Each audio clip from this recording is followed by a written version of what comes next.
Right మన TV తెలంగాణకు స్వాగతం. ఈరోజు గురుకుల గైడ్లైన్స్ ప్రోగ్రాంలో ఈరోజు తెలంగాణ చరిత్ర సంస్కృతి గురించి దాంట్లో భాగంగా ఆసిఫ్ జాహీ కాలం గురించి పూర్తిగా మనకు వివరించడానికి మనతో సీనియర్ ఫ్యాకల్టీ జితేందర్ రెడ్డి గారు ఉన్నారు. ఆసిఫ్ జాహీ వంశంలో ముఖ్యమైన పాలకులు ఎవరు, అక్కడ జరిగిన ముఖ్యమైన ఘటనలు ఏంటి, ఈ పూర్తి అంశాన్ని మనకు జితేందర్ రెడ్డి గారు వినిపిస్తారు. సార్ నమస్తే సార్. సార్ ఆసిఫ్ జాహీ వంశం గురించి ముఖ్యమైన పాలకులు ఎవరు, దాంట్లో జరిగిన ముఖ్య ఘటనలు లేదు ఏంటంటే కేవలం మనకు గురుకుల ఉద్యోగ నోటిఫికేషన్లో ఎంత మేరకు చదువుకోవాలి, ఏ ఏ సబ్జెక్ట్ నుంచి ఎంతవరకు నుంచి ఇక్కడ క్వశ్చన్స్ వచ్చే అవకాశాలు ఉన్నాయంటారు? సో మనకు ఆసఫ్ జాయిలకు సంబంధించి ఆసఫ్ జాయిలు తెలంగాణను 1724 సంవత్సరం నుంచి 1948 సంవత్సరం వరకు అంటే హైదరాబాద్ పైన పోలీస్ చర్య జరిగే వరకు ఆసఫ్ జాయిలు హైదరాబాద్ను తెలంగాణ ప్రాంతాన్ని ముఖ్యంగా దక్కన్ను పాలించడం జరిగింది. ఈ విధంగా మరి అందరి కాలంలో అయితేనేమి మన ముఖ్యంగా ఉస్మాన్ అలీ ఖాన్ మీర్ ఉస్మాన్ అలీ ఖాన్ అనేవాడు చివరి ఆసఫ్ జాయి పాలకుడు. ఆయన కాలంలో అన్ని రంగాల్లో తెలంగాణ ప్రాంతం అన్ని రంగాల్లో అభివృద్ధి సాధించింది. మనం ముఖ్యంగా ఆసఫ్ జాయిల వాళ్ళ రాజ్య స్థాపనకు ముందున్నది ఏంటంటే దానికి ముందున్న ఘట్టం ఏంటంటే ఆసఫ్ జాయిలు అనేవాళ్ళు టర్కీ దేశం నుంచి భారతదేశానికి వలస రావడం జరిగింది. ఈ విధంగా మరి ఆసఫ్ జాయి రాజ్యస్థాపకుడైన నిజాం ఉల్ ముల్క్ ఆయన పూర్వీకులు టర్కీ దేశం నుంచి భారతదేశానికి వలస వచ్చి మొఘల్ ఆస్థానంలో ఉద్యోగాలు సంపాదించారు. మరి ఈ కాలంలో మరి ఈ యొక్క నిజాం ఉల్ ముల్క్ వాళ్ళ తాత అయిన కిలిచ్ ఖాన్ అనేవాడు క్రీస్తకం 1687 సంవత్సరంలో కుతుబ్షాహీ రాజ్యంపై జరిగిన యుద్ధంలో ఆయన పాల్గొనడం జరిగింది. అదేవిధంగా మరి నిజాం ఉల్ ముల్క్ క్రీస్తకం 1690 సంవత్సరంలో ఆయన మొఘల్ ఆస్థానంలో చేరిపోయాడు, మనసబ్దారిగా చేరిపోయాడు. మనసబ్దారు అంటే సైన్యానికి సంబంధించిన సైన్యాన్ని పోషించే వారిని మనసబ్దారులని అంటారు. ఆ విధంగా మనసబ్దారుగా చేరిపోయాడు. మనసబ్దారుగా చేరిపోయిన తర్వాత అంచెలంచెలుగా ఎదిగాడు. చివరికి మొఘల్ చక్రవర్తి అయిన మహమ్మద్ షా ఆయనను మొఘల్ ప్రధానమంత్రిగా నియమించడం జరిగింది. ఆ విధంగా మొఘల్ ప్రధానమంత్రిగా నియమించిన తర్వాత ఆయన మొఘల్ ప్రధానిగా పనిచేశాడు కొంతకాలం. ఆ సమయంలో అనేక కుట్రలకు కుతంత్రాలకు నిలయమైన యొక్క మొఘల్ రాజ్య వ్యవహారాలు చూడడంతో పాటు అక్కడ ఆ రాజ్యాన్ని యొక్క పరిపాలనను సంస్కరించడానికి ప్రయత్నం చేశాడు. ఈ ప్రయత్నంలో భాగంగానే అక్కడ ఆయన ఎంత చేసినప్పటికీ కూడా ఫలితం లేకుండా పోయింది. ఎందుకంటే అక్కడ సయ్యద్ బ్రదర్స్ అనే ఇద్దరు సోదరులు ఉండేవారు. ఈ సయ్యద్ బ్రదర్స్ ఇద్దరు కూడా ఈయన ఎన్ని సంస్కరణలు చేసినప్పుడు కూడా దాన్ని విఫలం చేయడం మొదలుపెట్టారు. దాంతో విసుగు చెందిన నిజాం ఉల్ ముల్క్ తన సైన్యాన్ని తీసుకొని తన దక్కన్లోనే తాను పూర్వం ఉద్యోగం చేసిన దక్కనే తనకు బాగుంటుందని చెప్పేసి ఆయనకు అనిపించి తన సైన్యాన్ని తీసుకొని దక్షిణ భారతదేశానికి బయలుదేరాడు. అదే సమయంలో ఈయన ఈ విధంగా బయలుదేరుతున్నాడని చెప్పేసి ఆనాటి మహమ్మద్ షా కొంతమంది చాడీలు చెప్పడంతో నిజాముల్ ముల్క్ చర్యలను అవిధేయతగా భావించిన ఈ యొక్క మొఘల్ చక్రవర్తి అయిన మహమ్మద్ షా ఈయనపై చర్యలు తీసుకోవడానికి ముబారిజ్ ఖాన్ అనేవాడిని ఈ యొక్క దక్కన్ సుబేదార్గా నియమించడం జరిగింది. 1724 సంవత్సరంలో దక్కన్ సుబేదార్గా నియమించి ఈ యొక్క నిజాముల్ ముల్క్ను ఓడించి తీసుకురామని పంపించడం జరిగింది. ఆ విధంగా ఈ యొక్క ముబారిజ్ ఖాను తర్వాత నిజాం ఉల్ ముల్క్ ఇద్దరు కూడా మహారాష్ట్రలో ఉన్న లాతూర్ దగ్గర ఉన్న శకర్ఖేడా వద్ద 1724 సంవత్సరంలో కలుసుకోవడం జరిగింది. ఇక్కడ జరిగిన యుద్ధంలో నిజాం ఉల్ ముల్క్ యొక్క ముబారిజ్ ఖాన్ను ఓడించి చంపడం జరిగింది. ఆ విధంగా ఆయనే ఈ యొక్క దక్కన్ రాజ్యాన్ని స్థాపించాడు. ఆయన యొక్క రాజధాని ఏంటంటే ఔరంగాబాద్ రాజధానిగా ఈ యొక్క దక్కన్ సుబేదార్గా ఉండేవాడు.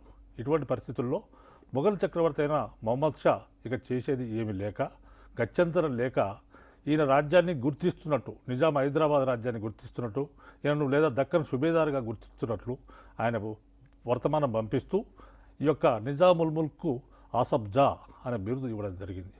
ఆ విధంగా ఆసఫ్ జా బిరుదు వల్ల వాళ్ళందరూ కూడా ఆసఫ్ జాయి వంశీయులు అయిపోయారు. ఆసఫ్ జాయి వంశం అయిపోయింది. ఆ విధంగా మరి హైదరాబాద్ రాజ్యం అనేది లేదా దక్కన ఆసఫ్ జాయి రాజ్యం అనేది స్థాపించబడింది. ఆసఫ్ జాయి రాజ్యాన్ని స్థాపించిన వాడు నిజాం ఉల్ ముల్క్. ఈ యొక్క నిజాం ఉల్ ముల్క్ కాలం ఏంటంటే క్రీస్తకం 1724 నుంచి 1745 సంవత్సరాల మధ్య నిజాం ఉల్ ముల్క్ పాలించాడు. ఆయన మరి నిజాం ఉల్ ముల్క్ అసలు పేరు మీర్ కమరుద్దీన్. ఈయన అసలు పేరు మీర్ కమరుద్దీన్. నిజాం ఉల్ ముల్క్ అనేది ఒక బిరుదు. నిజాం ఉల్ ముల్క్తో పాటు ఈయనకి ఇంకా అనేక బిరుదులు ఉన్నాయి. అవేంటంటే చిన్కిలిచ్ ఖాన్, ఫతేహ్ జంగ్ మొదలైన బిరుదులు కూడా ఈయనకున్నాయి. సో ఈ విధంగా మరి ఇక్కడ మనకు ఎగ్జామ్లో ఏ విధంగా క్వశ్చన్స్ వస్తాయంటే మరి ఏ విధంగా అడుగుతారంటే who was the founder of the Asaf Jahi dynasty, who was the founder of the Asaf Jahi dynasty, what is the original name of the Nizam ul Mulk. Nizam ul Mulk is original name is Mir Qamaruddin. ఇలా ప్రశ్నలు అడిగే అవకాశం ఉంటుంది. కాబట్టి తర్వాత మనకు ఆసఫ్జాయి నెక్స్ట్ రూలర్ వచ్చేసి Nizam Ali Khan. So the Nizam Ali Khan period is 1761 to 1803. So Nizam Ali Khan period is very important period because there are number of incidents took place at the time of the Nizam Ali Khan. So this he had the title, Nizam Ali Khan had the title of Asafjah II. And after that Nizam Ali Khan first he shifted his capital from Aurangabad to Hyderabad in 1763 AD. And this is one of the incident. So he called, because he got the name Nizam, his inheritors were called as Nizams. So this is the one of the important point. And the another third one is a treaty was signed between the Nizam and the British East India Company. So this treaty, according to this treaty, Nizam Ali Khan leased out the northern Sirkar areas to the East India Company in 1766. This is another important incident at time of the Nizam Ali Khan. So another important point is the Nizam removed the British army from his court, from his kingdom, and he appointed the French commander Raymond for strengthening his army. So the Raymond established gun foundry. He founded the gun foundry at Hyderabad to manufacture the cannons. Nizam so donated a Jagir to the in Medak district to the Raymond to pay the wages to the French army. So Nizam Ali Khan, this is another incident, important incident. Nizam Ali Khan was the first Indian ruler who entered into the subsidiary alliance with the British East India Company. So this who introduced subsidiary alliance in India, Dr. Yoka, the British Governor General Wellesley introduced the subsidiary alliance in India in 1798. So the Nizam was the first Indian ruler entered into the subsidiary alliance. So previously there are number of examinations, they ask this question. This is very important question regarding the examination. So who was the first Indian ruler entered into the subsidiary alliance to the British East India Company? This is the question. Answer is Nizam Ali Khan. Because Nizam Ali Khan was the first Indian ruler, he entered into the subsidiary alliance with the British East India Company in 1798. This treaty took place in 1798. So according to this treaty, one of the British resident kept at Hyderabad, in his capital Hyderabad, and there is some army, 2 lakh army for the protection of Nizam kept in the Hyderabad. These are the two conditions, and according to this agreement, this is 2 points are important. So Nizam Ali Khan, he was the first Indian ruler, that is important. He was to enter into the subsidiary alliance. So the Nizam Ali Khan gave the Rayalaseema districts to maintenance of this army in Hyderabad to protect. There is a British army they kept for the protection of Nizam. They kept at Hyderabad. That army. So for the maintenance of the army, Nizam gave the Rayalaseema districts to them, our British East India Company, for the maintenance of the British army. So what are the Rayalaseema districts? That is the Kadapa, Karnoolu, Anantapuram and Ballari and Rayalaseema districts. So hence the Britishers, hence they are called as Datta Mandals. So this, as a part of agreement, James Patrick was appointed as first British resident at Hyderabad in 1798 AD. He was the first resident in Hyderabad. You know the residency. Residency is the now present Koti Women's College. That is the residency building in those days. So that residency building built by the Nizam for the resident, British resident. The first resident was the James Patrick, was the first resident in Hyderabad. And another important incident at the time of Nizam Ali Khan, that is the Venkatachalamu. Venkatachalam was the popular painter in Deccan tradition of the painting. So this Venkatachalam was adorned in the court of the Nizam Ali Khan. So these Nizam Ali Khan is very, very important ruler regarding the Asafjais. So the Nizam Ali Khan built a number of monuments in Hyderabad city or Telangana. So first we built Gulshan Mahal, Moti Mahal, Roshan Mahal and Char Bangla in Hyderabad. So regarding the exam, ఇక్కడ ఏంటంటే నిజాం అలీ ఖాన్ సంబంధించి చాలా ముఖ్యమైన పాలకుడు నిజాం అలీ ఖాన్ సంబంధించి చాలా ముఖ్యమైన points అభ్యర్థులు గమనించాలి. ఇక్కడ మనం ముఖ్యంగా తీసుకుంటే నిజాం అలీ ఖాన్ కాలంలో అనేకమైన విషయాలు ఉన్నాయి. అదేంటంటే రెండవ ఆసఫ్ జా అనే బిరుదుతో నిజాం అలీ ఖాన్ రాజు కావడం జరిగింది. ఆయన తన రాజధానిని ఔరంగాబాద్ నుంచి హైదరాబాద్కు 1763 సంవత్సరంలో మార్చడం జరిగింది.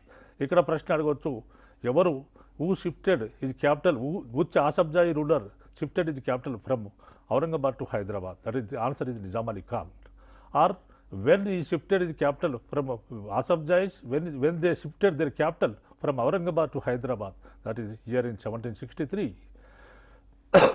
So this is the one of the important. And a treaty signed between the Nizam and the British East India Company. So మనకు ఒక సంధి జరిగింది. ఆ సంధి ప్రకారం ఏంటంటే నిజాం అలీ ఖాన్ యొక్క ఉత్తర సర్కారులు ఆంధ్ర ప్రాంతం, ఇప్పుడు ప్రజెంట్ ఉన్న ఆంధ్ర ప్రాంతాలను ఉత్తర సర్కారులని అని అంటారు. ఈ ఉత్తర సర్కారులను బ్రిటిష్ వారికి లీజుకి ఇవ్వడం జరిగింది. ఇది ఎప్పుడు జరిగింది? 1766 సంవత్సరంలో జరిగింది. సంవత్సరానికి 15 లక్షల రూపాయల లీజుకి ఇవ్వడం జరిగింది. సో ఇది వన్ ఆఫ్ ది ముఖ్యమైన పాయింట్ ఇది.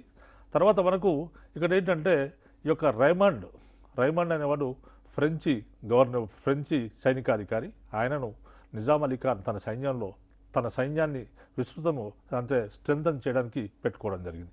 ఈ రైమండ్ హైదరాబాద్లో గన్ ఫౌండరీ అనే ప్రాంతాన్ని ఆయన కనిపెట్టింది. గన్ ఫౌండరీలో ఆయన కెనన్స్ తయారు చేసేవాడు, తుపాకీలు, మందుగుండు సామాగ్రి, ఈ కెనన్స్ తయారు చేసేవాడు. కాబట్టి గన్ ఫౌండరీ కెనన్కు ఫేమస్గా ఉండేది ఆ రోజుల్లో. తర్వాత నిజాం అలీ ఖాన్ మనకు అతి ముఖ్యమైన ప్రశ్న ఏంటంటే నిజాం అలీ ఖాన్ భారతదేశంలో మొట్టమొదటిసారిగా సైన్య సహకార ఒప్పందం బ్రిటిష్ వారితో చేసుకున్నవాడు నిజాం అలీ ఖాన్. కాబట్టి ఈ క్వశ్చన్ మనకు గతంలో చాలాసార్లు వచ్చింది కాబట్టి అభ్యర్థులు గమనించాలి. So this question already I told about this question. So మనకి ఇంకా ఈ కాలంలో మనకు ఈ సందర్భంగా మరి రాయలసీమ జిల్లాలను ఈ యొక్క బ్రిటిష్ సైన్యం మెయింటెనెన్స్ కోసం గాను ఇవ్వడం జరిగింది. తర్వాత ఇంకోటి ఇంపార్టెంట్ పాయింట్ ఏంటంటే so the Venkatachalam was the great painter in Deccan tradition. ఈ వెంకటాచలం అనేవాడు మన నిజాం అలీ ఖాన్ ఆస్థానంలో ఉండేవాడు. సో మనకి ఈ క్వశ్చన్లు అభ్యర్థులు గమనించాలి. So Nizam Ali Khan sun name is Sikandar జా ఈ ruled from 1803 to 1829. So this Sikindar Jah he assumed the title of Asafjah III. So he came to the power with the title of Asafjah III. So Sikindar Jah lost all his powers because already his father entered into the subsidiary alliance to the British East India Company. That's why. So this at the time of Sikindar Jah lost all his authority, his powers, and he became the subordinate ruler under the Britishers, under the British East India Company. So Sikindar Jah period is another important period. ఈ కాలంలో సికిందర్ జా కాలంలో కూడా చాలా important అయిన పరిణామాలు జరిగాయి. ఏంటంటే అది ఒక రసల్ బ్రిగేడ్ అనే నూతన సైన్యాన్ని ఏర్పాటు చేయడం జరిగింది. రసల్ బ్రిగేడ్ను ఎవరు ఏర్పాటు చేశారంటే హెన్రీ రసల్ అనేవాడు ఆనాటి హైదరాబాద్లో ఉన్న బ్రిటిష్ రెసిడెంట్గా హెన్రీ రసల్ అనేవాడు ఉండేవాడు. ఎందుకంటే మనకి ఇక్కడ బ్రిటిష్ వాళ్ళు నిజాం రక్షణ కొరకు ఏర్పాటు చేసిన 2 లక్షల సైన్యం ఉన్నది. మరి హైదరాబాద్ రాజ్యంలో శాంతి భద్రతల పరిస్థితి అస్తవ్యస్తంగా ఉండేది. కాబట్టి అలాంటి శాంతి భద్రతలను పరిరక్షించడానికి కొరకు ఒక నూతన సైన్యాన్ని ఏర్పాటు చేశాడు. శాంతి భద్రతతో పాటు ఈ మిగతా యుద్ధాలు చేయడానికి కూడా ఈ సైన్యం ఉపయోగపడుతుందని ఆయన తయారు చేయడం జరిగింది. ఇలాంటి సైన్యాన్ని రసల్ బ్రిగేడ్ అంటారు, ఎందుకంటే రసల్ తయారు చేశాడు కాబట్టి ఈ రసల్ బ్రిగేడ్ అనేది ఈ యొక్క హైదరాబాద్లో స్థాపితమైంది. ఈ రసల్ బ్రిగేడ్ తర్వాత హైదరాబాద్ కాంటింజెంట్ సైన్యంగా రూపాంతరం చెందింది. సో మరి రసల్ బ్రిగేడ్ ఎవరు మెయింటైన్ చేయాలంటే మళ్ళీ నిజాం మెయింటైన్ చేయాలి. మరి నిజాం దగ్గర డబ్బు లేదు, ఆ రోజుల్లో నిజాం చాలా అప్పుల్లో ఉన్నాడు, బాధల్లో ఉన్నాడు. కాబట్టి దీనికి రసల్ బ్రిగేడ్ కావాల్సిన యొక్క మన డబ్బులు ఎవరు ఇవ్వాలంటే మళ్ళీ బ్రిటిష్ వారు ఇవ్వాల్సిన పరిస్థితి ఏర్పడింది. ఎందుకంటే బ్రిటిష్ వారికి ఆల్రెడీ నిజాం అప్పు ఉన్నాడు. ఎందుకంటే రసల్ బ్రిగేడ్ మెయింటైన్ చేయడానికి మళ్ళీ ఈ యొక్క నిజాం చేసిన చర్య ఏంటంటే భూమి శిస్తులు పెంచాడు. భూమి శిస్తులు పెంచి ఈ యొక్క రైతులపైన భూమి శిస్తు పెంచడమే కాకుండా కొంతమంది బ్రోకర్స్ని పెట్టాడు భూమి శిస్తు వసూలు చేయడానికి. వేలం పాట వాడి బ్రోకర్స్ని పెట్టడం జరిగింది. ఎందుకంటే వేలం పాట ఎవరు ఎక్కువ పాడితే వాళ్ళు ఈ భూమి శిస్తు వసూలు చేయాలని పెట్టారు. దాంతో వీరు పెంచిన శిస్తును రైతులు చెల్లించలేకుండా చాలామంది అడవులలో పారిపోవడం జరిగింది. చాలామంది బ్రోకర్స్ వచ్చేసి రైతుల మీద ఒత్తిడి చేసినప్పుడు రైతులు భూమి శిస్తులు చెల్లించలేక అడవుల్లోకి పారిపోవడం జరిగింది. ఈ విధంగా ఇంకో సంఘటన ఇది. తర్వాత నిజాం అలీ ఖాన్ మళ్ళీ అప్పులు ఎక్కువైపోయినాయి. దాంతో ఆయనే he take loan from Palmer and company. He borrowed loan money from Palmer and company on very high rate of interest. So this Palmer and Company was one of the company in India. This Palmer and William Palmer established Palmer and Company in 1814 at Hyderabad. So who is William Palmer? William Palmer, he was a soldier under Nizam. William Palmer, he joined the Nizam army in 1799 and retired in 1812. In 1814 he started Palmer and Company. So William Palmer was the first Britisher to join the Nizam army. This is one of the important question. William Palmer, so who established the William Palmer and Company? Who established Palmer and Company? Then the answer is the William Palmer. So William Palmer, he was the first Britisher to join the Nizam army. So Nizam army, one of the British army, one of the అంటే మనకి ఇక్కడ ఎవరు అంటే నిజాం సైన్యంలో చేరిన మొట్టమొదటి British పౌరుడు ఎవరు అని అడిగే అవకాశం ఉంటుంది.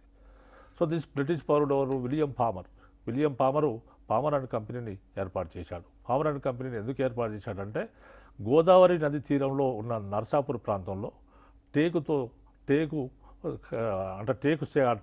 కలప సేకరణ, తర్వాత కొత్త షిప్స్ నిర్మించడానికి కొత్త ఓడలు నిర్మించాలని బ్రిటిష్ వారి దగ్గర నుంచి ఆయన పర్మిషన్ తీసుకున్నాడు. ఆ విధంగా విలియం పామర్ అండ్ కంపెనీని స్థాపించాడు. మరి ఈ విధంగా విలియం పామర్ అండ్ కంపెనీని స్థాపించాక మరి ఇక్కడ ఈయన నిజాంకు లోన్లు ఇవ్వడం మొదలుపెట్టాడు, నిజాంకు అప్పులు ఇవ్వడం మొదలుపెట్టాడు. ఏ విధంగా అప్పులు ఇస్తాడంటే ఆయన వేరే వాళ్ళ దగ్గర 12% వడ్డీకి అప్పులు తీసుకుంటాడు, నిజాంకు 25% వడ్డీకి అప్పు ఇచ్చేవాడు. నిజాంకు 25% వడ్డీ రేటుకు అప్పు ఇచ్చేవాడు. ఈ విధంగా మరి నిజాము ఈ యొక్క పరిస్థితి చాలా దిగజారిపోయింది ఈ పరిణామాలతో.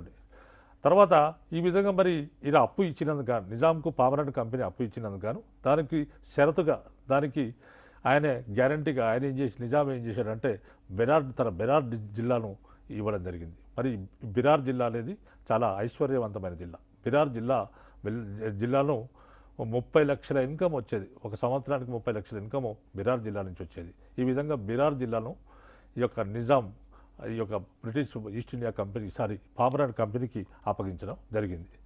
తర్వాత ఇటువంటి పరిస్థితి చాలా దిగజారిన పరిస్థితిలో ఉన్నాడు నిజాం. తర్వాత చాలా అప్పుల ఊబిలో కూరుకుపోయాడు. అటువంటి టైంలో మెట్కాఫ్ ఈ appointed as the British resident in 1820. Metcalfe అనేవాడు 1820వ సంవత్సరంలో బ్రిటిష్ రెసిడెంట్గా వచ్చాడు. బ్రిటిష్ రెసిడెంట్గా వచ్చి నిజాం పరిస్థితిని చూసి ఇక్కడ అంత మోసం జరుగుతుందని గ్రహించి ఆయన ఇమీడియట్గా నిజాం లోన్ను మొత్తం కూడా నిజాం బ్రిటిష్ రెసిడెన్సీ ఖాతా నుంచి 50 లక్షల రుణాన్ని నిజాం ఇవ్వాల్సిన పామర్ అండ్ కంపెనీకి ఇవ్వాల్సిన 50 లక్షల రుణాన్ని పే చేయడం జరిగింది. ఈ విధంగా పే చేసి నిజామును అప్పుల బారిలో నుంచి బయటికి తీసుకొచ్చాడు. తర్వాత ఈ విధంగా మెట్కాఫ్ అనేక సంస్కరణలు చేశాడు. అవి మెట్కాఫ్ సంస్కరణలు అని అంటారు. మరి ఇక్కడ Metcalfe was the one of the important point. And at the time మరి సికింద్రాబాద్ అనే నగరము సికిందర్ జా పేరు మీద ఏర్పడ్డ నగరం. Secunderabad came from the name of Sikandar జా. సికిందర్ జా అనే పేరు మీదే సికింద్రాబాద్ నగరం అనేది ఏర్పడింది. తర్వాత మనకు after Sikandar Jah another ruler is son name is Nasiruddaula. ఈ Nasiruddaula became the ruler in 1829 to 1857. He ruled from 1829 to 1857. So this Nasiruddaulah was the son of the Sikindar Jah. He came to power with the title of Asaf Jaffar, So at the time of Sikindar Jah, there are important incidents took place at the time of Sikindar Jah. That is the one of the incident is the Wahhabi movement held. Wahhabi movement. So this Wahhabi movement అంటే ఏంటి? అసలు వహాబీ ఉద్యమం అనేది ప్రపంచవ్యాప్తంగా వచ్చిన ఉద్యమం. ఏంటంటే ఇస్లాము అంటే మహమ్మదీయ మతాన్ని సంస్కరించాలనే లక్ష్యంతో వచ్చిన ఉద్యమమే వహాబీ ఉద్యమం. అది మన భారతదేశంలో మళ్ళీ తిరిగి బ్రిటిష్ పరిపాలన అంతం చేసి తిరిగి మళ్ళీ ముస్లిం పరిపాలనను మళ్ళీ ప్రవేశపెట్టాలనే ఉద్దేశంతో వహాబీ ఉద్యమం భారతదేశంలో వచ్చింది. అలా వచ్చిన వహాబీ ఉద్యమం హైదరాబాద్లో కూడా జరిగింది. ఈ హైదరాబాద్లో జరిగిన వహాబీ ఉద్యమానికి నాయకత్వం వహించిన వాడు నాసిరుద్దౌలా యొక్క సోదరుడైన Mubariz uddaula. So the Mubariz uddaula led the Wahabi movement in Hyderabad in 1839. Up to 1839 he led this movement. After that British government arrested to the Mubarak Uddaulah and kept it imprisonment at Golconda Fort. So this is one of the important question is the who led the Wahhabi movement in Hyderabad. Who led the Wahhabi movement? Means answer is the Mubarak Uddaulah. Mubarak Uddaulah answer. When the Mubarak Uddaulah arrested at Hyderabad, that is in 1839 answer. And Mubarak Uddaulah he spent the rest of his life in jail in Golconda. He died at 1854. So the next point is the Berar Treaty. Already Nizam is unable to repay the loans to the British East India Company. The Nizam government, that's why the Nizam government entered to Berar Treaty with the British East India Company on May 21st, 1853. The Berar Treaty took place in May 21st, 1853. So what is the importance of Berar Treaty? మనం already చెప్పుకున్నాం, నిజాము చాలా అప్పు తీసుకోబడ్డాడు. Already ఆనాటి Metcalfe వచ్చేసి ఈయన అప్పులు కొంత మేరకు తీర్చాడు. మరి మెట్కాఫ్కి ఇవ్వవలసిన 50 లక్షలు ఇవ్వాలి కాబట్టి మళ్ళీ నిజాం మీద భారం పడిపోయింది. దాంతో నిజాం బ్రిటిష్ వారితో బిరార్ ఒప్పందాన్ని చేసుకోవడం జరిగింది. బిరార్ ఒప్పందం అంటే ఇక్కడ అప్పులు చెల్లించలేక బిరార్ ఒప్పందాన్ని ఎప్పుడు చేసి బిరార్ ఒప్పందం ఎప్పుడు జరిగింది? May 21st, 1853లో జరిగింది బిరార్ ఒప్పందం. మరి according to this treaty Berar state and Raichur and Osmanabad districts were handed over to the British East India Company. So these are all the places handed over to the British East India Company. And after that, so Russell Brigade became the Hyderabad contingent. The Russell Brigade name is changed like Hyderabad contingent. So this when the Berar Treaty took place, that is the question. If asked in examination, when the Berar Treaty took place, the Berar Treaty took place in May 21st, 1853. So another important is the Russell Brigade. Russell Brigade became the Hyderabad contingent. It's called as Hyderabad contingent. So during the Nasiruddaulah regime in 1854, King Edward Memorial Hospital was built. Later it became the Gandhi Hospital, now present Gandhi Hospital. During his period in 1834, St. George Grammar High School was established. This was the first English medium school in Hyderabad. During the period in 1839, the Chadarghat Bridge was constructed. This is another important. So the St. George Grammar High School was the first English medium school in Hyderabad. Which school is the first English medium school in Hyderabad means the St. George Grammar High School. That is the first English medium school founded in Hyderabad, established in Hyderabad at the time during this period. So the another is the Chadargarh Bridge was constructed in 1839. So the 1857 revolt began during his regime. So 1857 revolt అంటే 1857 సిపాయిల తిరుగుబాటు అనేది నాసిరుద్దౌలా కాలంలో ప్రారంభమైంది. ఆయన చివరి రోజుల్లో 1857 సంవత్సరంలో తిరుగుబాటు ప్రారంభమైంది, ఆయన చనిపోయాడు. తిరుగుబాటు ప్రారంభమైంది, అదే సమయంలో ఆయన చనిపోవడం జరిగింది. ఆ విధంగా మరి ఈ యొక్క నాసిరుద్దౌలా కుమారుడు పేరు అఫ్జలుద్దౌలా. అఫ్జలుద్దౌలా 1857 నుంచి 1869 సంవత్సరాల మధ్య పాలించాడు. Afzaluddaula actually he was the son of the Nasiruddaula. He came to the power with the title of the Asaf Jah V. So Nizam and his Diwan Salar Jung cooperated with the British East India Company to suppress the 1857 revolt or rebellion. So in this revolt, already 1857 సిపాయిల తిరుగుబాటు నాసిరుద్దౌలా కాలం start అయింది, అఫ్జలుద్దౌలా కాలం తీవ్రమైంది. ఇక్కడ అఫ్జలుద్దౌలా ఆయన యొక్క దివాన్ అంటే ప్రధానమంత్రి అయిన సాలార్ జంగ్ ఇద్దరు కూడా బ్రిటిష్ వారికి 1857 తిరుగుబాటును అణచడానికి పూర్తి సహకారం అందజేయడం జరిగింది. ఇదే సమయంలో మరి ఇక్కడ హైదరాబాద్లో 1857 తిరుగుబాటు జరిగినప్పుడు అనేక సంఘటనలు హైదరాబాద్లో జరిగాయి. అలాంటి సంఘటనలో ప్రధానమైనది ఏంటంటే ఈ యొక్క రోహిల్లా వీరుడైన తురెబాజ్ ఖాన్ బ్రిటిష్ రెసిడెన్సీ పైన దాడి చేశాడు. ఎప్పుడు దాడి చేశాడనే జూలై 17, 1857 సంవత్సరంలో తురెబాజ్ ఖాన్ బ్రిటిష్ రోహిల్లా వీరులను తీసుకొని ఈ యొక్క తన మిత్రుడైన మౌల్వీ అల్లావుద్దీన్ సాయంతో బ్రిటిష్ రెసిడెన్సీ పైన దాడి చేశారు. దాడి చేసినప్పుడు ఆ తర్వాత ఈయనను పట్టుకొని కాల్చి చంపడం జరిగింది. ఇది one of the incident. What ఇది Turrebaz Khan incident is the main incident in Hyderabad. Turrebaz Khan అనేవాడు చాలా ముఖ్యమైన వాడు. తురెబాజ్ ఖాన్ దాడి ఎప్పుడు జరిగింది అని కానీ, లేకపోతే ప్రధాన దాడి ఎవరు చేశారని కానీ ప్రశ్న అడిగే అవకాశం ఉన్నది. తురెబాజ్ ఖాన్ దాడి ఎప్పుడు జరిగింది? July 17, 1857. So the Maulvi Allauddin assisted to the Maulvi Alauddin was the friend of the Turebaz Khan, and he assisted to the Turebaz Khan in this effort. So this Maulvi Alauddin was sent to the Andaman jail, and Nizam and his Diwan extended full cooperation to the British East India Company to suppress the 1857 revolt.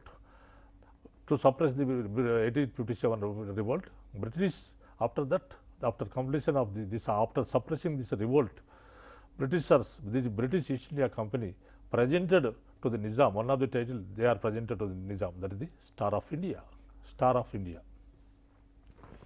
So ఇక్కడ ఏ విధంగా వచ్చే అవకాశం ఉందంటే, the Star of India అనే బిరుదు the British East India Company given the Star of India whose ruler British East India Company ఎవరికి Star of India అనే బిరుదు ఇచ్చారనే ప్రశ్న రావచ్చు. కాబట్టి అభ్యర్థులు గమనించాలి.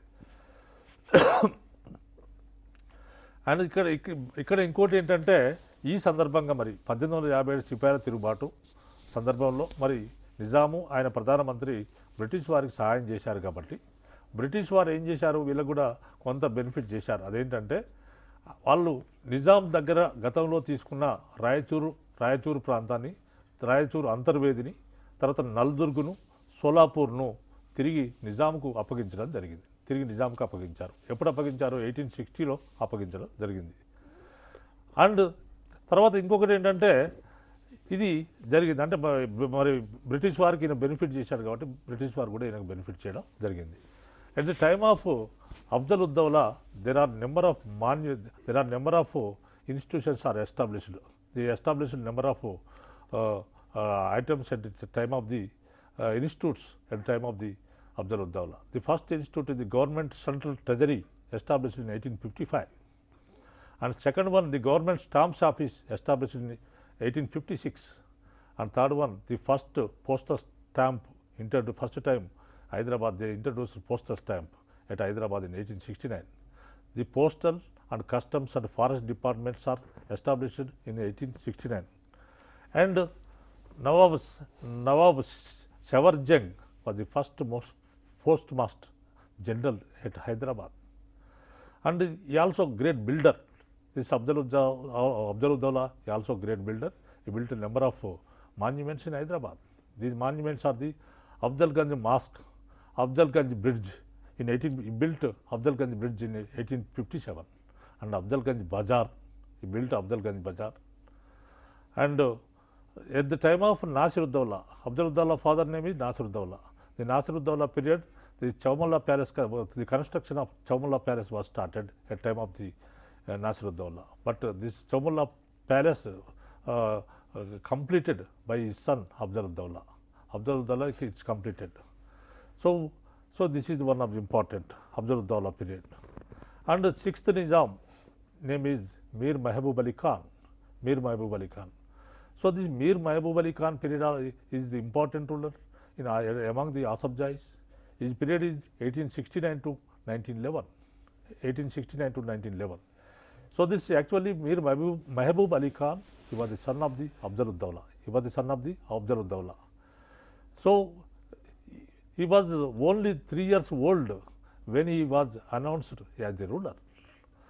సో దట్స్ వై ఆయన 3 సంవత్సరాలు పిల్లవాడు. ఎందుకంటే ఆయన తన తండ్రి అబ్దుల్-ఉద్-దౌలా చనిపోయిన తర్వాత ఆయన చనిపోయిన నాటికి మీర్ మహబూబ్ అలీ ఖాన్ 3 సంవత్సరాల బాలుడు. కాబట్టి 3 సంవత్సరాల బాలుడిని రాజుగా ఆ కాలంలో ఈ యొక్క నియమించడం జరిగింది. మరి 3 సంవత్సరాల బాలుడు పాలించలేడు కాబట్టి బ్రిటిష్ వాళ్ళు ఏం చేశారంటే ఈయనకు సంరక్షకులను పెట్టారు. మీర్ మహబూబ్ అలీ ఖాన్కు సంరక్షకులను పెట్టారు. ఎవరంటే ఈయన సంరక్షకులు ఎవరంటే ఒకరు సాలార్ జంగ్, రెండో వారు శంషల్ ఉమ్రా అనే వాళ్ళను ఇద్దరిని కూడా ఈ యొక్క సంరక్షకులను పెట్టడం జరిగింది.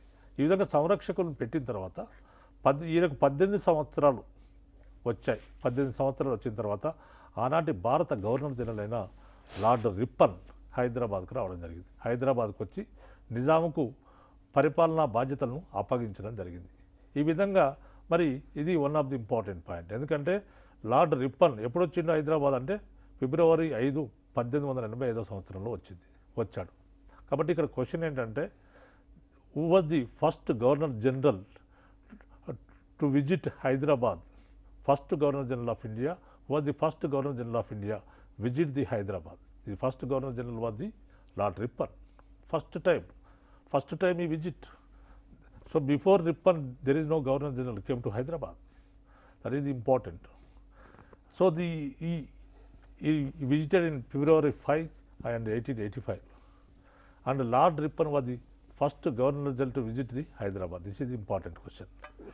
And another important point at the time of Mahbub Ali Khan period is Mir Mahbub Ali Khan declared Urdu as official language of the state in the place of Persian in 1884. So this is the one of the important question, because who introduced, who declared Urdu as the official language of the state instead of the Persian. So this Mahbub Ali Khan was the answer. When was the Urdu introduced as a official language of the state instead of the Persian? In 1884. Answer is the 1884 answer. So this is the one of the important questions. And at the time of during the regime of the Mahbub Ali Khan, the public opinion was expressed. First time the public opinion was expressed. First time in 1883 during the Chandar railway agitation. So this is important. అంటే హైదరాబాద్ ప్రజలలో ఎప్పుడు కూడా చైతన్యం రాలేదు. కేవలము ఇది first time 1883 సంవత్సరంలో మొట్టమొదటిసారిగా హైదరాబాద్ ప్రజల్లో చైతన్యం వచ్చింది. ఏ సందర్భంగా వచ్చింది? చాందా రైల్వే సంఘటన ద్వారా వచ్చింది. చాందా రైల్వే సంఘటన ద్వారా మొట్టమొదటిసారిగా హైదరాబాద్ రాజ్య ప్రజల్లో చైతన్యం కలిగింది. ఎందుకంటే చైతన్యం కలిగి నిజామును ప్రశ్నించడం జరిగింది. ఇది మొట్టమొదటి సంఘటన మొట్టమొదటిసారిగా జరిగింది. కాబట్టి ఈ ప్రశ్న వచ్చే అవకాశం ఉంటుంది. మొట్టమొదటిసారిగా ఎవరి కాలంలో ప్రజా చైతన్యం వచ్చిందని కానీ, ఏ సంఘటన సందర్భంగా when the public opinion was expressed in Hyderabad అని కానీ క్వశ్చన్ రావచ్చు. వెన్ అంటే 1883లో at time of which incident that is the Chanda railway agitation. ఈ టైంలో వచ్చింది అనేది మన ఇంపార్టెంట్ క్వశ్చన్స్ మనం చెప్పుకోవచ్చు. తర్వాత the Koyas and of Khammam and surrounding areas revolted against the Nizam Mahbub Ali Khan. Nizam College was established in the year 1887. This is one of the important question. Also, so many times they asked this question. Nizam College established in which year? Which year Nizam College was established? That is 1887. So another one is the important point is the Mulki agitation was started at time of Mehboob Ali Khan. The Mulkis, they are demanding employment for the locals.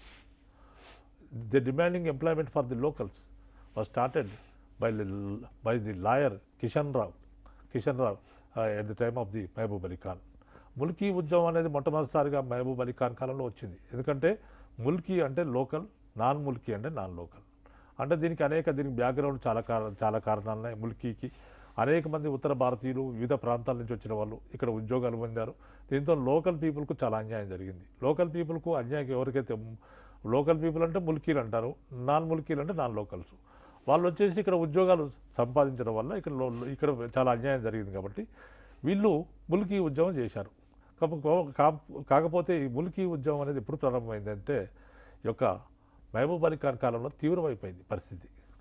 అంటే ముల్కీలు తమకు ఉద్యోగాలు కావాలి, non locals పంపించేసి ఉద్యోగాలు ఇవ్వాలని పోరాటం మొదలుపెట్టారు. మరి మహబూబ్ అలీ ఖాన్ కూడా ముల్కీలకే సపోర్ట్ చేశాడు. ఆయన ముల్కీ ఫర్మానా జారీ చేశాడు 1898 సంవత్సరంలో ఫర్మానా జారీ చేశాడు. ఏమనంటే ముల్కీలకు మాత్రమే ఈ యొక్క ఉద్యోగాలు ఇవ్వాలి అనే ఫర్మానా అంటే రాజశాస్త్రం తయారు చేయడం జరిగింది. And at time another point ఇది at time of Mahbub Ali Khan the legislative council was formed in the 1893 at time of the Mahbub Ali Khan. Legislative council is important. And with a gazette named Kanun Shah Barak, Nizam was introduced these reforms in 1893. Kanun Shah, that is the constitutional reforms he introduced. And constitutional, he also both constitutional and administrative reforms introduced.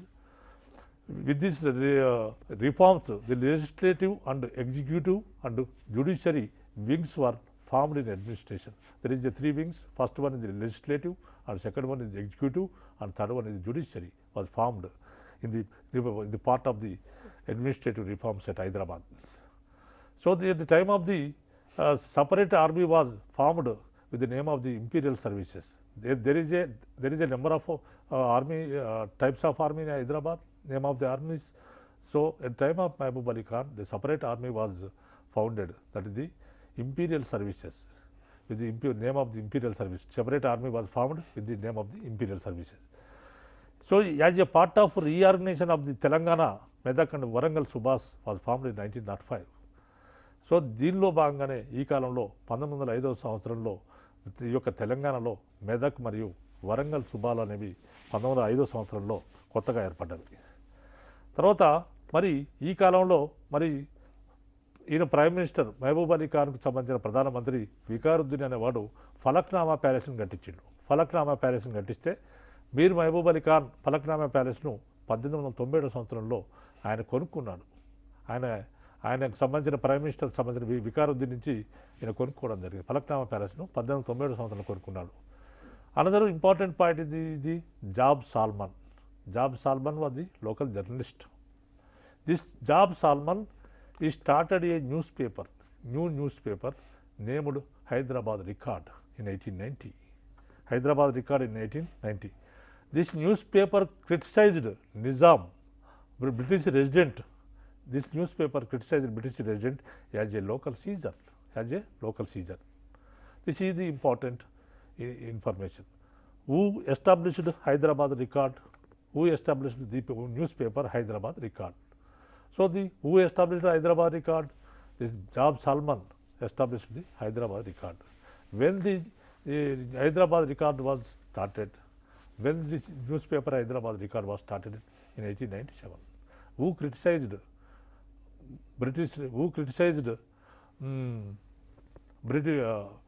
local seizure as a British resident? British resident no local seizure ante local niyanta Caesar అంటే ఏంటంటే నియంత, స్థానిక నియంత అని తీవ్రంగా విమర్శిస్తూ ఈ job salmon అనేవాడు హైదరాబాద్ రికార్డ్ పత్రికలో ఆయన ఒక వ్యాసం రాశాడు. దాంతోనే హైదరాబాద్ రికార్డ్ ఈ పత్రికను బ్యాన్ చేశారు, దాన్ని నిషేధించడం జరిగింది. తర్వాత ఈ కాలంలో ఇంకా ఏంటంటే మాటి మాటికి మూసీ నదికి వరదలు వస్తుండేవి, మాటికి మూసీ నదికి వరదలు వస్తుండేవి. ఎప్పుడు చూసినా విపరీతంగా వచ్చి వరదలు వచ్చి ప్రజలు కొట్టుకుపోయేవారు. ఏ రాత్రి వరదలు వస్తాయో తెలియదు, ఎన్నిసార్లు వరదలు వచ్చాయి. అలాంటి వరద సెప్టెంబర్లో 1908 సంవత్సరం సెప్టెంబర్లో వచ్చింది. 1908 సంవత్సరం సెప్టెంబర్లో మూసీ నదికి భారీ వరద వచ్చింది. ఈ వరదలో కనీసం ఒక 17,000 మంది ప్రజలు చనిపోయారని ఆ రోజు భావించారు. 15,000 మంది ప్రజలు చనిపోయారని భావించారు. కాబట్టి చాలామంది నిరాశ్రయులు అయ్యారు ఈ వరదల ద్వారా. మరి ఈ భారీ వరద ఎప్పుడు వచ్చింది, ఎవరి కాలంలో వచ్చింది అంటే అది మహబూబ్ అలీ ఖాన్ కాలంలో 1908 సంవత్సరంలో భారీ వరద వచ్చింది. అతి భారీ వరద మూసీ నదికి వచ్చింది. So this is one of the important. A treaty between Nizam and the British was signed on November 5, 1902. So this treaty took place in between the Nizam and the Britishers. According to this treaty, Nizam gave Berar on annual lease to the Britishers for the 25 lakh rupees. He given the Berar for 25 lakhs rupees. The British accepted the sovereignty of the Nizam on Berar and Hyderabad. The Hyderabad contingent was abolished and merged with the British Army. Hyderabad contingent and abolished. Hyderabad contingent are abolished because when the Hyderabad contingent took place, so before Hyderabad contingent there is a Russell Brigade in 1811. The Russell Brigade became the Hyderabad contingent, but this time the Hyderabad contingent was merged into the British Army. So this Nizam Mehboob Ali Khan started many cotton mills in Hyderabad, Gulbarga and Aurangabad. He started many cotton mills in Gulbarga, Aurangabad and and other places and Hyderabad. So this Asafia State Central Library was established in 1891. This is another important question. When the Asafia State Central Library was established, when the Asafia State Central Library was established, that is the answer is 1891. Who established Asafia State Central Library? Asafia State Library. Asafia State Library means now present Afzalganj State Central Library. So this Asafia States, who established the Asafia State Library? Abdul-ud-Dawla established Asafia State Library. And Madrasa-e-Aliyah was established in 1878 AD and was converted into Mehboobiya Girls School in 1908. And Queen Victoria, the British Queen Victoria, she presented the title to the Nizam. She presented one of the title to the Nizam, that is the Grand Commander of the Star of India.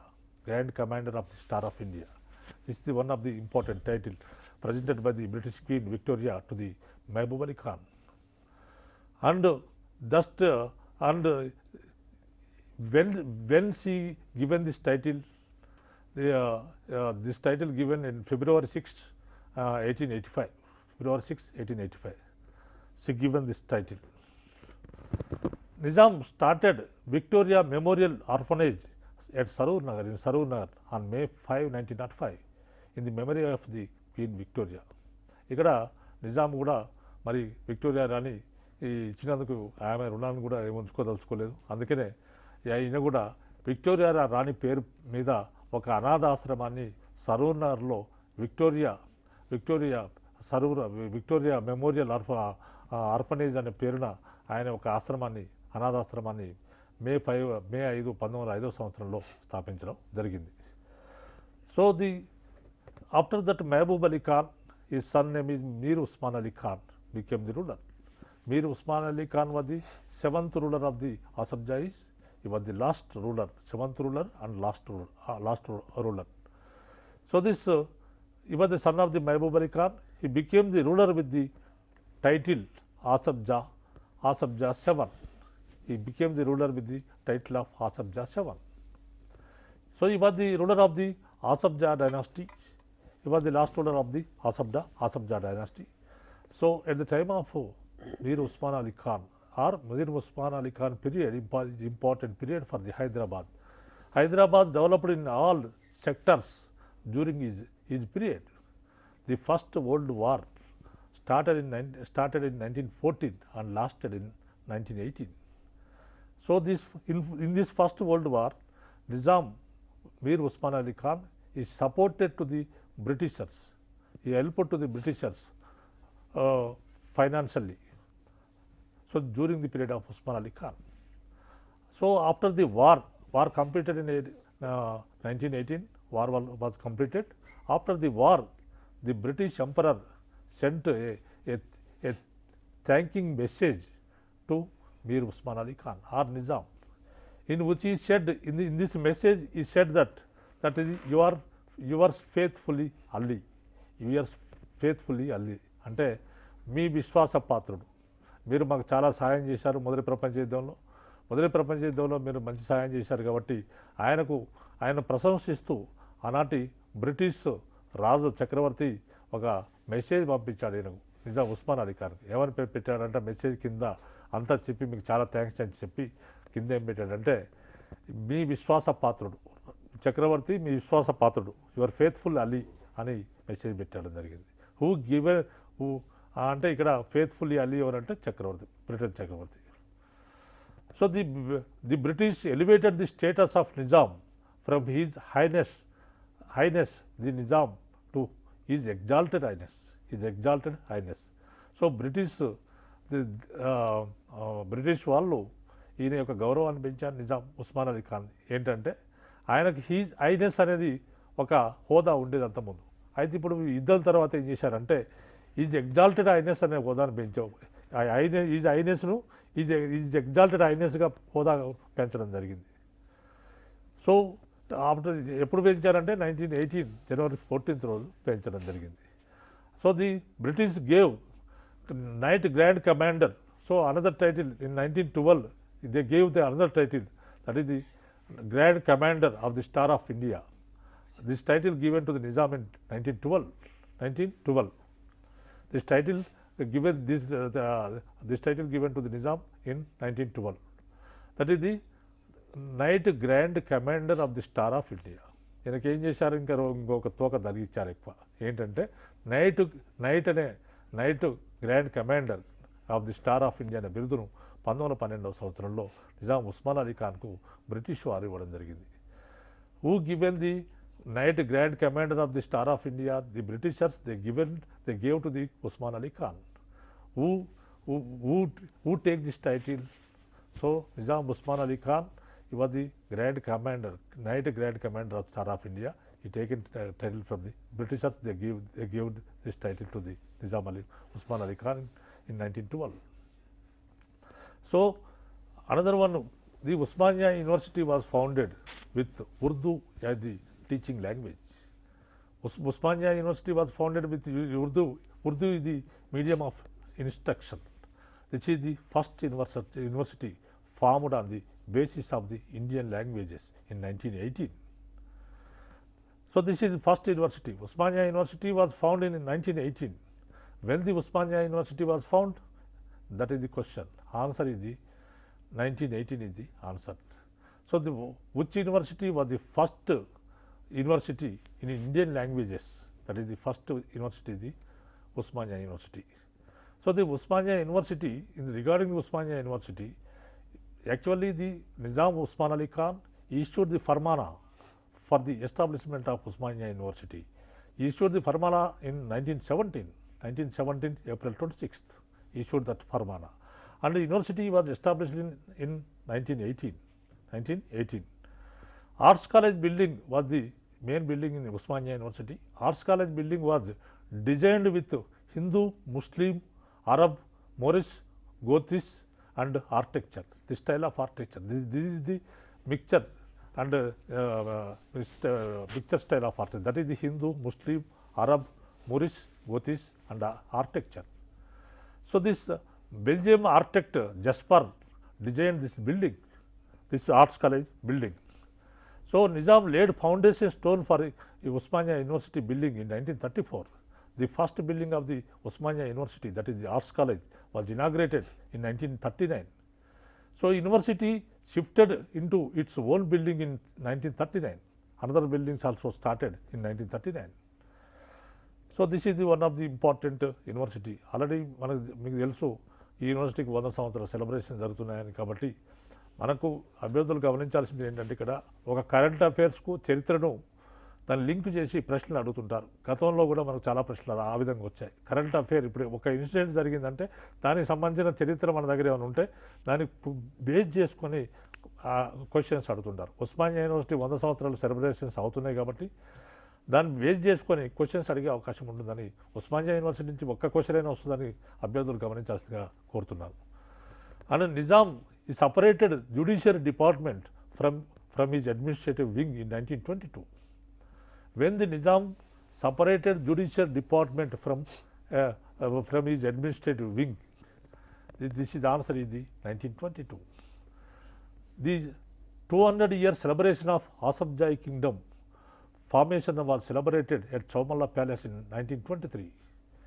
అంటే ఆసఫ్జాయి రాజ్యం ఏర్పడి 200 సంవత్సరాలు అయిన సందర్భంగా ఆయన నిజాం ఉస్మాన్ అలీ ఖాన్ ఒక ఉత్సవాలు చేయించాడు. తమ రాజ్యం ఏర్పడి 205 సంవత్సరాలు అయిన సందర్భంగా తమ ఉత్సవాలు చేశాడు. అటువంటి ఆ ఉత్సవాలను చేయించాడు ఆయన. తర్వాత the Hyderabad resident Humphreys handed over the residency bazaar to the Nizam on May 14, 1933. So it was renamed as Sultan Bazaar. One of the completion of the he completed the 25 years of his rule. After that, in 1937, Nizam celebrated Silver Jubilee celebrations. He celebrated Silver Jubilee.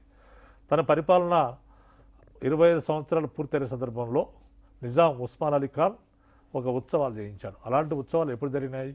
February 13, 1937 సంవత్సరంలో అలాంటి ఉత్సవాలు జరిగినాయి. అలాంటి ఉత్సవాల్లో మరి నిజాం అనేక development కార్యక్రమాలు చేశాడు. ఏం చేశాడంటే he established Jubilee Hills area and he built Jubilee Hall in assembly. అంటే జూబ్లీ హిల్స్ అనేది ఒక ఏరియాను ఆయన వెలుగులోకి తీసుకొచ్చాడు. రెండోది జూబ్లీ హాల్ నిర్మించాడు. ఆయన జూబ్లీ హాల్ మనకు తెలుసు, జూబ్లీ హాల్ అసెంబ్లీలో బిల్డింగ్లో ఉంటుంది Jubilee hall. And the name of the city post office was change to the Jubilee post office. Already post office ఉంది హైదరాబాద్లో, దానికి ఆయన పేరు మార్చింది. ఏమని పేరు మార్చాడంటే జూబ్లీ పోస్ట్ ఆఫీస్ అని పేరు మార్చడం జరిగింది. జూబ్లీ పోస్ట్ ఆఫీస్ అని పేరు మార్చాడు. తర్వాత ఇదే సందర్భంగా ప్రత్యేక పోస్టల్ స్టాంపును కూడా ఆవిష్కరించాడు ఆయన. తర్వాత రైతులకు 50 లక్షల రుణాన్ని రద్దు చేశాడు. రైతులు ఇవ్వవలసిన 50 లక్షల రుణాలను రద్దు చేయడం జరిగింది. So he also financially assisted the Britishers during the Second World War. ఆయన రెండవ ప్రపంచ యుద్ధంలో కూడా బ్రిటిష్ వారికి గొప్ప సాయం చేశాడు, ఫైనాన్షియల్గా సాయం చేయడం జరిగింది. And he built bunds and retaining walls for the Musi River in the city. And he also constructed dams on Musi River to control floods.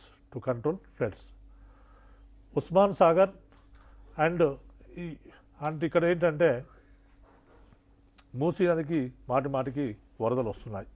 మరి మూసీ నదికి వరదలు వచ్చే క్రమంలో మరి ఈ వరదలను ఏ విధంగా నివారించాలనే ఉద్దేశంతో మూసీ నదికి కరకట్టలు నిర్మించాడు ఆయన.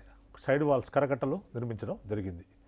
తర్వాత అంతేకాకుండా ఆయన అనేక డ్యామ్స్ కట్టించాడు. మరి ఆనాటి ప్రముఖ ఇంజనీర్ అయిన మోక్షగుండం విశ్వేశ్వరయ్యను నిజాం పిలిపించి ఈ మూసీ నదికి భారీగా వరదలు వస్తున్నాయి, చాలా నష్టపోతున్నారు ప్రజలు, చాలామంది చనిపోతున్నారు, దీనికి ఏం చేయాలని సార్ మోక్షగుండం విశ్వేశ్వరయ్యని అడిగినప్పుడు సార్ మోక్షగుండం విశ్వేశ్వరయ్య ఏమని సలహా ఇస్తాడంటే దీనికి 2 రిజర్వాయర్స్ కట్టించండి, దాంతో దీని వరదలు తగ్గిపోతాయని చెప్పాడు. ఆ విధంగా దాని ఫలితంగానే ఉస్మాన్ సాగర్ అనే సరస్సును ఉస్మాన్ సాగర్ను 1920 సంవత్సరంలో నిర్మించారు. ఉస్మాన్ సాగర్ డిజైన్ చేసిన వారు ఎవరంటే మోక్షగుండం విశ్వేశ్వరయ్య. మరి నిజాం యొక్క ఇక్కడ ఒక ఇంజనీర్ ఉన్నాడు, చీఫ్ ఇంజనీర్ ఉన్నాడు నిజాం సంస్థానంలో. చీఫ్ ఇంజనీర్ అంటే నవాబ్ అలీ జంగ్. ఈ నవాబ్ అలీ జంగ్ ఆయనే ఈ యొక్క దీనికి అసిస్ట్ చేశాడు. ఉస్మాన్ సాగర్ నిర్మాణంలో సార్ మోక్షగుండం విశ్వేశ్వరయ్యకు సహాయకుడిగా ఉన్నాడు. తర్వాత ఇన్ 1927 ఈ started Himayat Sagar. In 1927. Construction of Himayat Sagar completed in 1927. So this construction was supervised by the engineer Ahmad Mirza. In another project in Nizam, Usman Ali Khan built another project, that is Nizam Sagar project. He built in 1931. Okay. And he constructed by Nawaz Jung with the assistance of Mokshagunda Vishweswaraya. Right sir, thank you sir. Time అయిపోయింది already మనకు. తెలంగాణ చరిత్ర సంస్కృతిలో అసఫ్ జాహీల అంశం గురించి తెలుసుకున్నాం. ఇంకా irrigation అలాగే వీళ్ళు వచ్చిన ఆధునిక పద్ధతుల గురించి ఇంకా తెలుసుకోవాల్సి ఉంది. అయినప్పటికీ మనకు సమయం లేదు, మరో క్లాస్లో వెళ్దాం. మీ విలువైన సమాచారాన్ని మాకు అందించి విద్యార్థులకు విలువైన సమాచారాన్ని మీరు అందించారు. Thank you sir. ఇది ఈరోజు ప్రోగ్రామ్. ఈ ప్రోగ్రామ్ ఒకవేళ మిస్ అయిన వాళ్ళు ఉంటే మన టీవీ softnet.com కానీ అలాగే వెబ్సైట్ యూట్యూబ్లో కానీ ఫేస్బుక్లో కానీ చూసే అవకాశం ఉంది. మరో అంశంతో మళ్ళీ కలుద్దాం. నమస్కారం.